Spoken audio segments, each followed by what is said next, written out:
Okay, so before I start, let me preface this video with this. If you're watching this video, you're probably about to make a purchase decision and this laptop is one of your available options, okay? And then you want to know everything you can about this laptop before you actually buy it. But then I'm making this video to give you all of the information I have gathered over like 7-9 months of using this laptop to help you make an informed purchase decision. So without further ado, let's get into this video.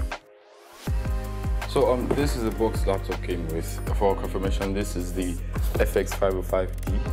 This laptop I'm reviewing, like in this video, and the box is actually quite average, so I'm not going to do an unboxing. I'll just go straight into the design. Okay, so for the design, the body is made almost entirely out of plastic, but then you won't know unless you actually touch it or you have an experience with this type of plastic, and it feels durable, well, as durable as plastic can be, because you can't really compare the durability of plastic to that of metal.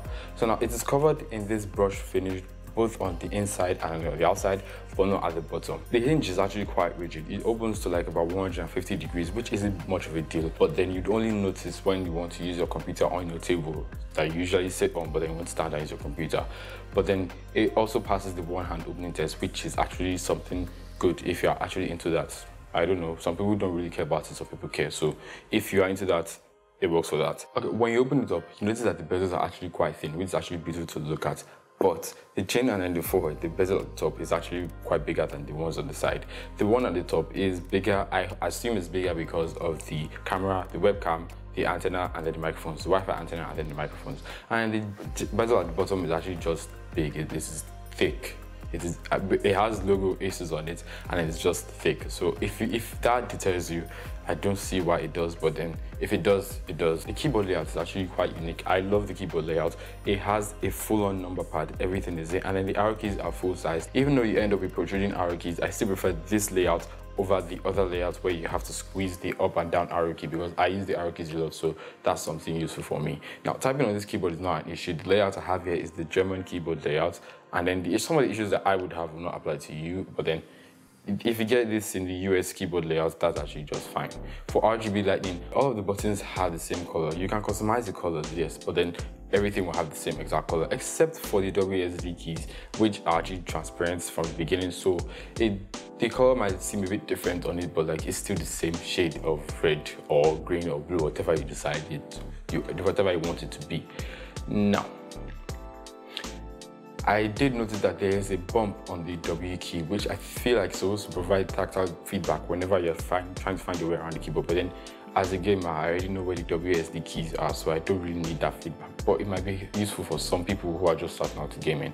The laptop weighs 2.2 kilograms without the power pack, and that is already heavy enough. Because every time I want to take this laptop out, as a student, every time I want to take the laptop out, I would always consider if it's actually necessary for me to carry this laptop outside, because it is heavy, and then carrying it around would put a lot of weight on my shoulders, and it's my shoulders that will feel it. So I'm like, do I really need to carry it out, or I not really need to carry it out? So having to decide every single time, like taking that, the weight is like a really big factor for me. So if you're a student and this laptop will not be staying on the table for like almost every time, like you have to be moving it about, you should really consider before buying this product. For the ports on this computer, they're actually quite limited. They're all on one side, and then there's nothing on the right side except for the vents for the fan, for the GPU fan. Now, the ports include the charging port, then an Ethernet port, which is then followed by an HDMI port, then a USB 2.0 port, then two USB 3.0 ports, and then a 3.5mm headphone/microphone jack, and that's it. That's everything, all the ports you get on this computer. You don't get a display port, a Type-C port, or an SD card slot, which is actually quite disappointing for videographers and photographers like me, because I had to go out and get an extra dongle, a USB to SD card dongle, to be able to copy pictures. The screen, I have to say, actually looks beautiful to look at. It is a 15.6-inch 1080p 60Hz IPS panel with a matte finish, which is absolutely lovely. The colors are vibrant, and it's actually quite sharp for a matte finish, because usually matte screens reduce glare at the cost of sharpness, but in this computer, this screen combines it well. For some reason, you can actually switch between 60Hz and then 40Hz. The difference I can't tell, and neither can my battery tell, so I just keep it at the common 60Hz, because I don't really see the point of using 40. I don't really know if it's actually 40, I can't really tell. The display is not touch enabled, and neither does it support HDR, but it does get adequately bright. And then before I forget, it is an OLED screen, so the blacks are actually black, and then it just adds to the entire attractiveness of the display, so it just makes it that much better to look at. Surprisingly, the screen flex isn't that much, which is actually quite interesting, because this is a plastic build, and then many plastic builds usually have high flex, but then this actually feels okay. It actually feels sturdy. The display does get very bright, and it is also visible against an open window on a sunny day. But in broad daylight, I can't really say it to be that visible because it's sun. Okay, now let's get into the performance of this computer. First of all, let me list the specs of this machine. Okay, for the CPU, we have the AMD Ryzen 5 3550H for the CPU, and then for the GPU, it is Nvidia's RTX 2060 with a clock speed of 1335 MHz and 6 GB of RAM. It comes with 16 GB of RAM, but I feel like the maximum is 32 GB, and it has 2 RAM slots available. Now, for the storage, it comes with 512 GB SSD, and it has space for a 2.5 inches hard disk drive. Now, all of this is good. When it comes to the benchmarks, it has an average bench score of 3920, 3920. Now, all of this is good, but let's talk about the thermals. Okay, in my opinion, the thermals on this laptop are not actually great. They are mediocre at best, in my opinion. Doing nothing with the laptop, when the laptop is idle, the CPU reaches temperatures of about 65 degrees, and then that's very absurd. I'm always like, you're not doing anything, why are you running hot? And then, of course, to balance it, the fan spinning loudly, all while just sitting there doing nothing. It seems really weird to me because the GPU and CPU have their dedicated fans, and then heating should not be an issue, like cooling should not be an issue, but apparently it is, and then it also takes a toll on the battery life. I think the issue is from the CPU. I don't think the CPU is efficient enough. The CPU has a base speed of 2.1 GHz, but that doesn't mean it's always running at 2.1 GHz, but then most of the time it's just running, and I don't really see why, and then it just drains power. But when I'm gaming or I'm working on a project in Premiere Pro, it actually runs fine, and then the heat, it actually manages the heat properly, and that's okay. And then I don't notice any throttling. The speed and performance it starts as is the speed and performance it maintains all through my usage. It just increases the fan speed to compensate for the extra heat time to produce, and it gets louder when you turn on turbo mode, but I'll get to that later. Now let's talk about the battery. I knew what I was getting to when I got this laptop, when I decided to buy this laptop. I knew it had a smaller battery. This has a 52 watt-hour battery, and my previous laptop had a 75 watt-hour battery, and then it has a battery life of 6 hours, about 6 hours, and if I really wanted to push it, I would get like 7 hours of battery life. And that was a 75 watt-hour battery with the Intel i7 chip with a base speed of 1.8 GHz. This is a laptop with a 52 watt-hour battery and the AMD Ryzen 5 3550H CPU with a base speed of 2.1 GHz, and it can barely last 2 hours.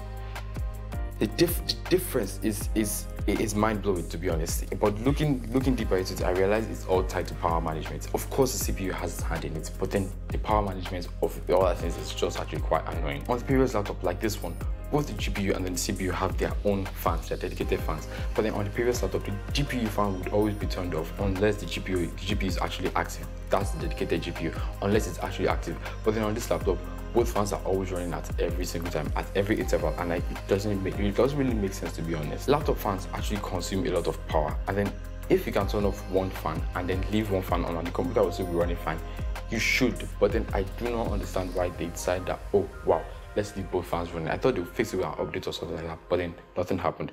To be honest, I feel like the GPU fan is just draining a lot of power, and this is a 52 watt-hour battery. You don't have that much power to work with already. Why are you draining all of that power? I don't know, it doesn't make sense to me, and I'm just going to leave it like that.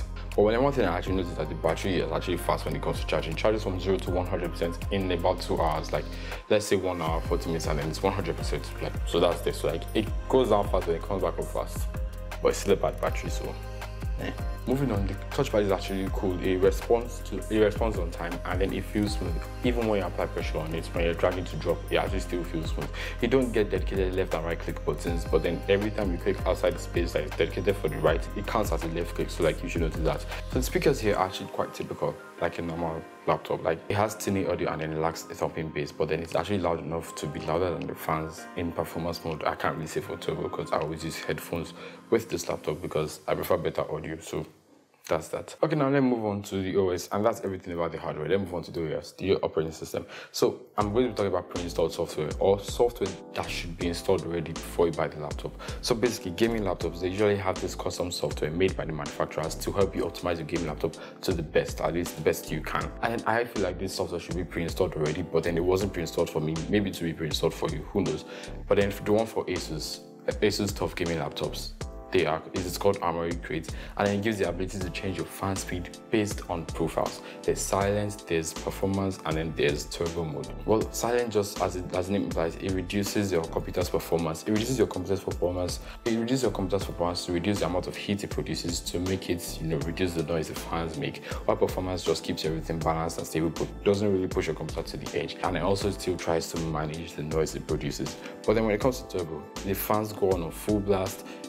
There's zero on noise reduction. The fans are on full blast. The CPU and GPU are also on full blast. So like, that's the max your computer can make according to the application. But then for silent mode is not always silent. So like I've said before, this CPU is not exactly very efficient. So that means it also produces a lot of heat. Now, when it's on silent mode, it reduces the performance of the CPU and then reduces the fan speed. But then the CPU produces heat gradually over time, and then the fans will keep up with that. So at some random point, the fans will just go, like, they will increase the speed for a bit and then push out all of the heat that's accumulated on the CPU to cool it down a bit. And then when the CPU has cooled down a bit, the fans quiet down again, and then the CPU keeps going building heat again, and then reach the point, the fans go up again, and then the CPU temperature comes down and the fans come down. So like that cycle is on repeat. So if you purchase this laptop, if you buy this laptop and this laptop is on silent and then the fans are spinning for some reason, just know that it's just trying to reduce the CPU's heat, and then to go back to its normal state again. When I got this laptop, there was no pre-installed bloat welding, so that's like a plus for me. I don't have to stress over uninstalling some useless applications, so that's a good thing. Okay, so now the price and then on my verdict. I got this laptop for 510,000 naira at the local store, The Gearables in Ibadan. I'll leave a link to their Instagram page down in the description box below, but then let me move on to my verdict. Looking back, I was honestly disappointed when I got this laptop, when I realized what I actually purchased, because I fell for the marketing hype and I made a mistake by assuming that old AMD CPUs were also as good as the newer AMD CPUs that were famous at the time when I purchased this computer. Okay, well, AMD is now good. That doesn't mean that their older CPUs are good. Do you get? But then, to be clear, this AMD is the equivalent of the Intel i7 7th gen. That one is a bit better than this, like by 5 rating points out of 100. So the difference is not that much. Looking at this laptop, of course it has its flaws, but then throttling is not one of them. It keeps its performance when gaming in performance mode, and as long as it's plugged in, it will deliver. And then it also has a great screen. Of course, this laptop would not be for some people.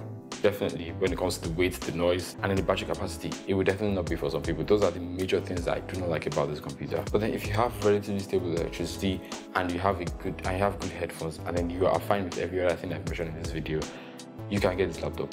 ASUS definitely cut corners to bring this raw power down to that price point. And if you think you can manage this computer, then yes, by any means, you can get this laptop.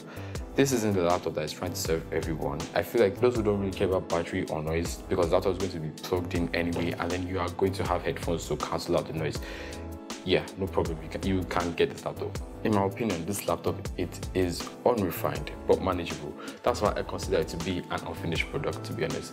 But let me know what you think about this laptop down in the comment section below. I am David, your favorite digerati, and I will see you in the next video. Peace.